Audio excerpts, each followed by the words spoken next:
The time is right now to make a difference. We have told you throughout the day here at KSAT that we are hosting a KSAT community phone bank to benefit Meals on Wheels to make sure that so many seniors, hundreds of them, are still fed here in San Antonio. And hopefully Meals on Wheels can feed even more. That number to call is right behind us here, 210-351-1363. It's been a long but productive day for our guest here, Vincent Ferris, the CEO of Meals on Wheels.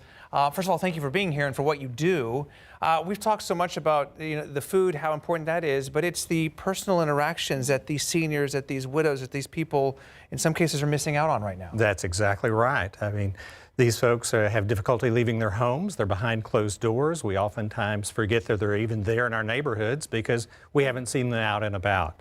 And having that volunteer, that driver go in and deliver that meal, check on them, a warm, friendly smile, a big hello, letting them know that people still care about them, it's amazing. Yeah. And so today, I want to make sure we talk about this. More than $15,000 raised. What does that mean to Meals on Wheels? That means that we owe a lot of people a big, big thank you. People have been calling in all day. Very, very generous donations. But all this to help us with this significant loss of funding that we unexpectedly are having to deal with. Can you give us a sense real quickly here for people who are wondering how much impact they can make with their donation, whether it's $1, $5, $100? Sure. What kind of impact? Every meal is costing right at $8.50. It costs right at $2,200 a year to serve a person on home delivered meals. So any gift is helpful. No gift is too small, and we are so appreciative. And we've talked about the people, the hundreds or people that are impacted by this, but then there's also hundreds more that are waiting, that aren't able to get the services yet. Currently, we have over 900 people on our wait list, and that is a challenge. That is a real challenge. We need to get to them. We're underserving the community. We need to be doing more. And the government shutdown, you've been impacted by that, I should say. It is going to if it doesn't get wrapped up here pretty quick. Yeah, okay. Well, just wanted to put that out there again for those of you who would like to help out. It's so easy. You can do it from the comfort of your couch right now, wherever you are with your phone. Just call 210-351-1363 or scan the QR code on the screen right there. And you can always go to ksatcommunity.com to find out more. So again, thank you to you and the Meals on Wheels crew for being with us here. We appreciate it, Mr. Ferris. Thank you, Aaron. Okay, very good. Okay, outside we go to show you live cam on this Thursday evening. Again, we've got some clouds in the sky, and we've been waiting for a cold front. We've been waiting for rain, and it sounds like, Kasky, the rain might get here first. Yeah, we will have the rain before any type of a noticeable cold front moves into town. But I do anticipate cooler conditions leading up to Halloween. So I know that's a welcome to change. That's the latest trend. But I want to start with our primary threats from thunderstorms tomorrow night. We're talking mainly after high school football games, after evening events, trunk or treats, whatever you have going on. It's tomorrow night lasting through sunrise on Saturday morning. Street flooding, moderate to high risk. And these are in order from the highest risk to lowest risk. Street flooding and some localized flash flooding, not river flooding. We're not anticipating any kind of river flooding. Wind gusts up to 60 miles per hour, moderate risk, and then a low to moderate risk of some hail. We just can't rule out localized hail in the kind of setup that we have, but we don't anticipate it to be very widespread. And then another chance of some hail as we get into Sunday afternoon. I think actually, or Saturday afternoon. I actually think Saturday afternoon, the hail threat's slightly higher, but it's going to be very localized. So here's the next system we're watching. Wound up upper level low. It's headed eastward. It's throwing rain-making energy our way. We have some moisture in place. It's muggy outside, and we'll have instability. By and large, tomorrow, it's going to be dry. Yeah, a stray little shower here or there possible in the daylight hours tomorrow, but we're going to be dry. It's by 9-10 o'clock. We look off to the west. Del Rio to Rock Springs Junction. That's when a line of thunderstorms moves in from West Texas. Then that continues to push eastward. Now, this computer model has been pretty consistent by moving the leading edge of this line into San Antonio around midnight. But keep in mind, through experience, we know that these often accelerate their timeline and speed up. So I'd be prepared for storms locally by 10 p.m. Just be prepared for the onset around 10, even though the computers are saying midnight. Just want you to be ready because they often do accelerate a little bit. And we get overnight, we have the off and on downpours, Thunderstorms, could even be some pockets of wind gusts up to 60 miles per hour, and some training of rain where the heavy showers follow each other like train cars do. And that could very well lead to 1 to 3 inches of rain, possibly locally higher amounts in some areas. Now we get a break late Saturday morning into the midday, but that might be a little deceptive because then it'll destabilize our atmosphere. And I do think widely separated storms should pop up again by Saturday afternoon. Now, I know this computer model says between San Antonio and New Braunfels. Okay, this could be anywhere on the map you see here. We could have some of those supercells pop up Saturday afternoon. It's just not going to be as widespread as what we're seeing Friday night. So Friday night's the main event. Saturday afternoon, we need to watch closely for kind of a last little push of a few storms. Widespread 1 to 3 inches, quite possible with this, but not everybody's going to get that much, especially the farther south of Highway 90 you are. I think the less amount of rain you'll actually get. Here's another way to look at the timeline. Only a 20% chance of rain through 9-10 p.m. tomorrow. Then it jumps up to 70% by midnight or even 11 p.m. tomorrow evening and stays at 70% all the way about through sunrise on Saturday morning. I do want to point out the humidity rose again. It's a little muggy out there today. Humidity, it will be noticeable Friday and Saturday, but it falls off on Sunday. And then notice how it really drops again by the middle of next week. That's because of a potential cold front that could actually make it feel a little more fall-like. Near 90 again tomorrow afternoon, low clouds in the morning. It's basically tomorrow's going to be a lot like today. And then we get into Sunday. We dry out on Sunday, low 90s, low humidity. And by Halloween, we could be talking a high of 80 and trick-or-treating temperatures falling through the 70s. We'll be right back with more.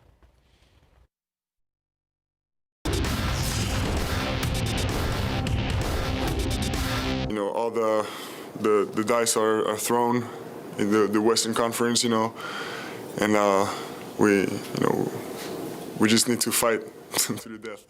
Victor Wembanyama is ready to take out the opposition one game at a time in big board sports. Spurs third-year center Victor Wembanyama stuffed the stat sheet last night. He really put on a show for those at the American Airlines Center and for all those watching on national TV. Wemby said the Spurs are tired of losing and that they needed to make a statement, and did they ever, by beating the Mavs by 32 points. Wemby had 40 points, 15 boards, and 3 blocks, but his head coach is impressed with something that Wemby did not do. You saw him take the moment and play spectacular, but honestly the most impressive line, I'm not trying to do the downplay or anything, but he had 0 turnovers. When you go through the preseason and watching him and whatnot, the amount of fundamentally sound plays he made tonight was really, really impressive. I think he's the best player in the league, so I expect that from him, no matter who's really matched up against him. I feel like if you don't send 2, you're probably in trouble. So they have obviously great defenders on that team, but better O beats good D. The Spurs are now in New Orleans to play the Pelicans tomorrow night at 7, and the Pels lost their season opener last night at the Grizzlies 128-122. Clint Killough and the Incarnate Word Cardinals are getting ready to play at UT-RGV Saturday night at 7, the first ever football match between the two programs. The Cardinals are 2-5 this season and 0-3 in the Southland Conference. The first-year Vaqueros are 5-2 and 1-2 in conference play. Mary Rominger Zoomed with Killough and asked him, are the Cardinals playing with urgency? Yeah, tremendous sense of urgency. Our staff's had a sense of urgency all off season. Going into the year, obviously we had a ton of expectations. I don't know if it's an uptick in urgency. I think the focus is just kind of tightened up. We just don't have any margin for error. Now moving forward, a really big game for this region for football against UTRGV. Talking about the messaging beyond what you guys are trying to accomplish, what UTRGV is trying to accomplish. How cool has it been to see the fan support, the start to the season, a new season for UTRGV and their football team? Yeah, I haven't, to be totally honest with you. I'm kind of in the foxhole, so I don't pay too much attention to any other college football program. I got enough to deal with. Obviously, in the summer and leading up to the season, their support is tremendous. I think that they've long wanted that, just like San Antonio's always wanted a professional football team. The Valley has wanted a football team of its own, and I think that the support is tremendous. I've talked to the guys. I think there'll be, 10,000-15,000 people. It's sold out. It's their homecoming. They're going to be absolutely juiced to play us. I think Coach Bush is a heck of a coach. I've known Coach Bush for a while now.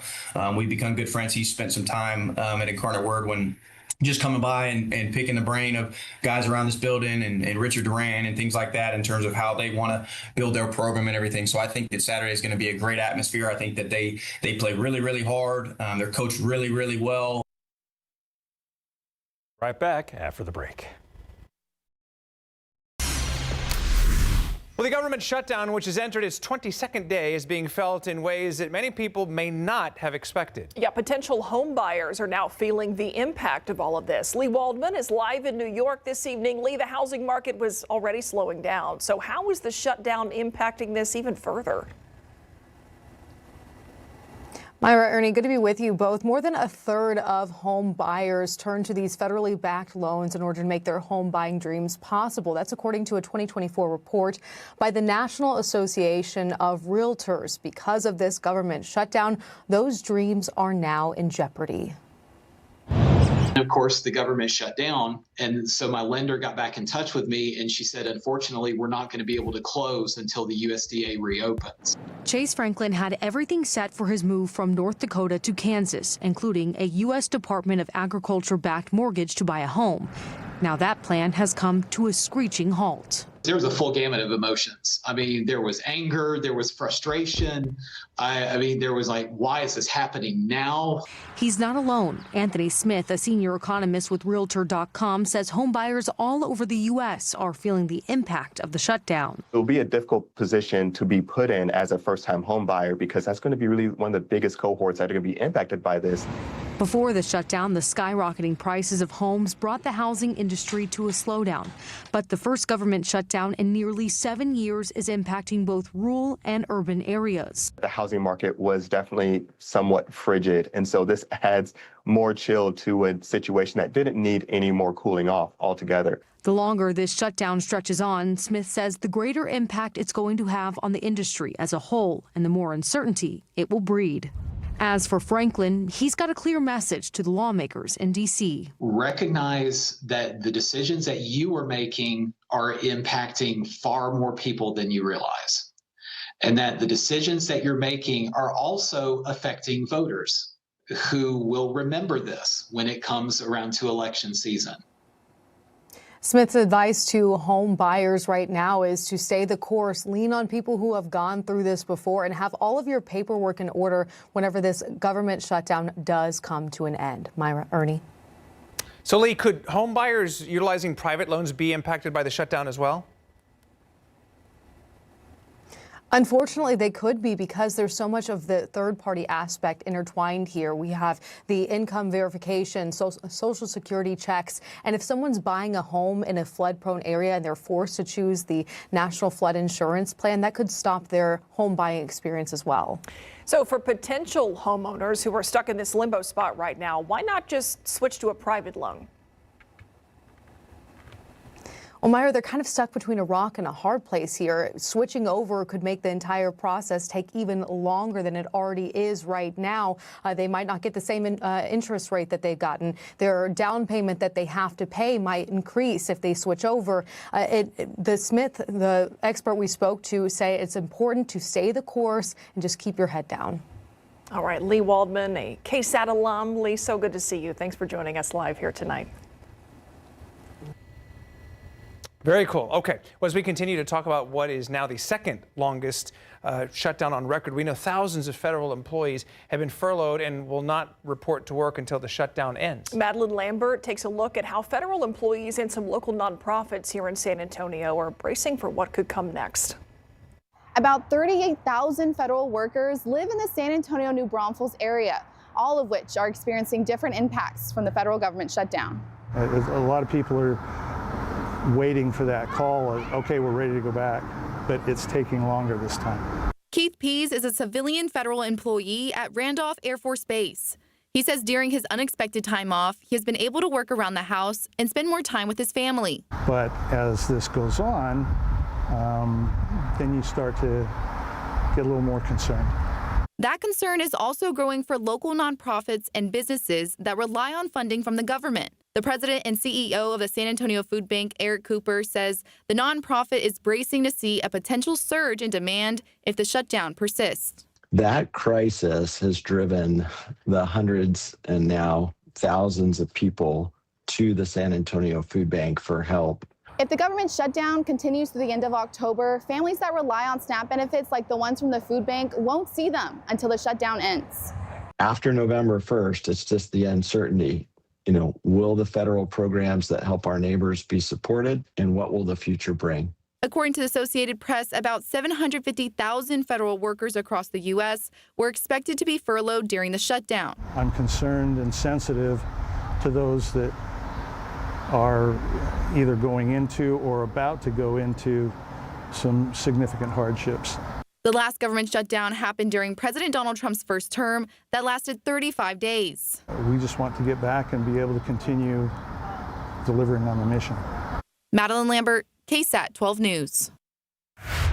We have some breaking news right now into the KSAT newsroom. Schertz officials have just announced they found the body of a 19-year-old who was missing from the area late last week. So we brought you this story on Tuesday. Zacharias Stallings was last seen over the weekend on Saturday. Officers found Stallings this afternoon in a field near I-35 and Schwab Road. Officials found Stallings while using a drone in their search, and we are working to get more information on this case. As soon as we have that, we will update you on air and online.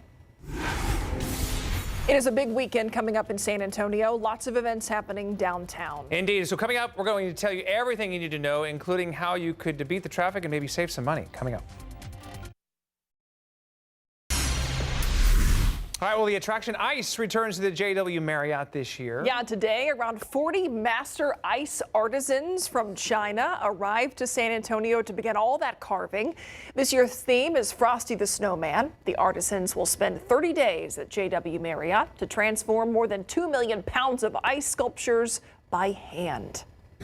For us, this is our second season of ice, so we're super excited to have it be part of Whole Country Christmas again. But for the artisans, they've been doing this for generations, so that's what's amazing about actually having them here from Harbin, China. So the attraction Ice at JW Marriott Resort and Spa will run November 22nd through January 4th. Tickets are on sale right now, and I was waiting for the ice to melt there. I remember last year, Adam. Oh, it was awesome. You were there. It was cool. You took your kids out there. We did a ton of live shots that day. I want to go this year. We need to do this again. Yep.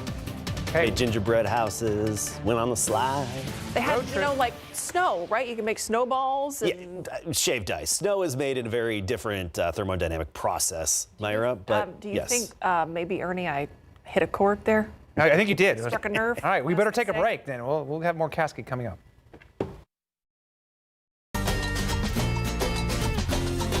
Well, Muertos Fest starts tomorrow, and if you can't go, you can still be part of the tradition without leaving your home. KSAT will air a special rebroadcast of the event next Wednesday night, so you can join myself, Sarah Costa, and SA Live's Jen Tobias Strusky on October 29th at 8 o'clock right here on KSAT. That is not the only thing happening downtown this weekend. Paul McCartney will also be playing at the Alamo Dome, so city leaders want to make sure people can get around safely and quickly. The heaviest traffic expected Saturday night near the Dome and I-37. Now, there are other options besides driving yourself. There is Via's Park and Ride service, which is free on Saturday. And of course, using a rideshare company, we have several resources to help you finalize your weekend plans on KSAT.com. Okay, so rain is in the forecast, obviously, and you need it more than ever. A little behind the scenes, how the sausage is made. Sausages. Wow. Where's your graphics? This could be on me. Okay, it's not. Phew. I thought it was on me there for a second. I was like, I really got to check that computer. I thought I restarted it today. Gave it the old hard reboot earlier today. That helped. So the drought monitor, the new one's in, and unfortunately, it's worse. It's not any better. The red area, the extreme drought, has spread even more. And I don't know about you, but I can't help but look at that red area and think of like something like flexing, Like, to lift, something like that. Anyway, we have the significant drought in our area. Across the rest of the state, turning drier and falling deeper into drought. 46% of Texas now considered in drought. But look at this. From Friday night on through the weekend, good coverage of rain across a lot of Texas here. And that's good to see, obviously. We need it not just here, but elsewhere. Rainfall amounts for us, I think generally speaking, 1 to 3 inches. Now, not everybody's going to get that much, but we could see big, wide swaths of 1 to 3 inches. Here's a look at the timing. During the day tomorrow, pretty much high and dry, okay? Even all the way through sunset, high and dry. You have evening events, football games, trunk or treat, whatever it may be. You've got a school festival, going to be okay. It's by 10 p.m. and especially thereafter, midnight all the way through sunrise, we've got that 70% chance. A break midday tomorrow, and then another little uptick in rain chances tomorrow afternoon. So the main event is basically tomorrow night. This computer has at 9-10 o'clock moving through the hill country, then eastward into San Antonio by midnight. Keep in mind, these storm systems, once they develop, they often speed up and accelerate their timeline. So just be prepared and plan for storms potentially by 10 p.m. Okay, that's, I think, just a good way to be ready for it, even though these have been pretty consistent at showing midnight onset. And then off and on heavy rainfall, frequent lightning and thunder, loud night tomorrow night all the way through sunrise on Saturdays. So if kids, dogs, cats, pets, anybody gets spooked by the thunder and lightning, be prepared for that. Tomorrow night. And then we get a break midday Saturday, but by Saturday afternoon, we should have enough instability to kickstart a few more thunderstorms. And even the chance of strong to severe storms as well, Saturday afternoon. Now, I know this computer says from San Antonio to New Braunfels, a big storm, 7 p.m. Saturday. It could be anywhere on the map. Primary threats, street flooding, localized flash flooding, and straight line winds up to 60 miles per hour. And then we can't rule out some isolated areas of hail. That is a potential. But really, wind gusts and street flooding are the primary threats tomorrow and even on into Saturday afternoon. Tomorrow night, I should say. Dew points are back up. Now, the humidity is going to drop significantly Sunday, rise a little bit, and then really fall out in the middle of next week. That's because we have our first noticeable cool front coming for the middle of next week. Notice tomorrow, mainly just some sunshine mixed with clouds and an isolated shower, 20%. Don't plan around rain during the day tomorrow. It's tomorrow night, 10 p.m. and especially thereafter when we're going to have the rain. Now notice low 90s Sunday and Monday, and then next week we could actually have our first morning in the 50s by Thursday, and even for Halloween as well. Halloween, trick-or-treating, we could be falling through the 70s during trick-or-treating. How about that? All right, how about this? You know how I like to do a little throwback Therm Thurs? Oh, I've heard about these. I've heard about them. Throwback Therm Thurs.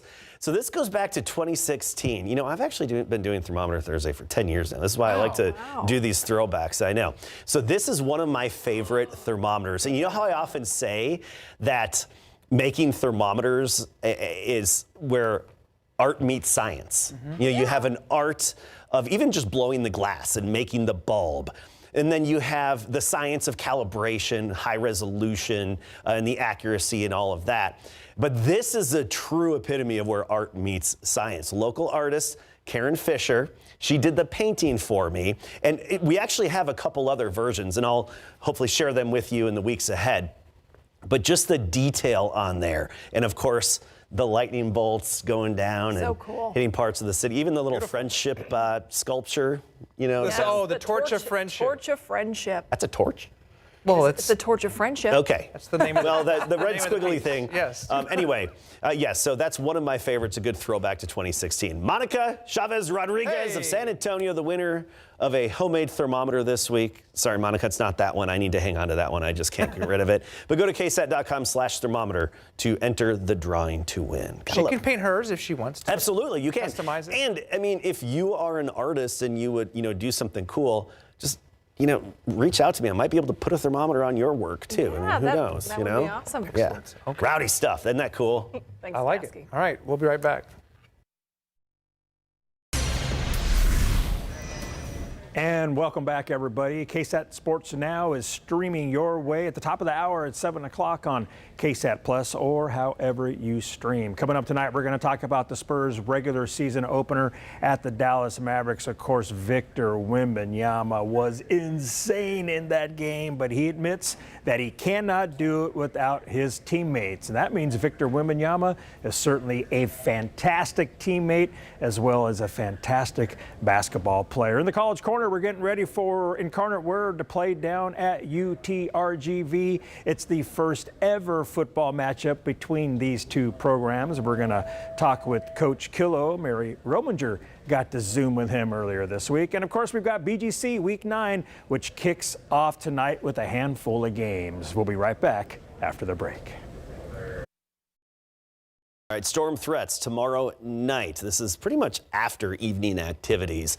And in order from highest threat to lowest, street flooding, wind gusts 60 miles per hour, hail, and then tornado, the off chance there. Very low end for that. And then we'll get a break midday Saturday, only to have some widely separated showers and storms pop up in the afternoon. Good rain, cooler chances. Take it. Okay. See you tonight on the Night Beat. Good night.